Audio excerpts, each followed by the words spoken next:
తోల శకలాకారంబులై వారద పతతుల్ నల్గడం జదరగా Baron మనోవేగుడై పతకేంద్రుడు తత్పాలుర్ భయం బందగన్. గరుత్మంతుడు ఎప్పుడైతే దేవతల మీదకి యుద్ధానికి వచ్చాడో ఆయన పెద్ద వినాశనం ఒకటి చేసిండంట.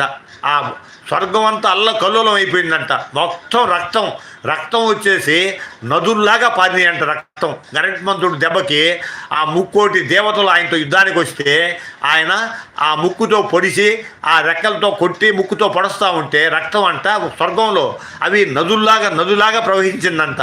అంత పెద్ద వినాశనం జరిగింది. అదే నన్నయ్య గారు చెప్తున్నారు. వితుతోల్కాశని పుణ్యమొక్క అనగా విన్వీధి విక్షిప్త పక్షతి వాతాహతి ధూళితోల శకలాకారంబులై వారద ప్రతులు నల్గడం జదరగా బారన్ మనోవేగుడై పతకేంద్రుడు తత్పాలూరు భయం బందగన్. ఆ దేవతలంతా అంట చల్లా చెదురైపోయారంట.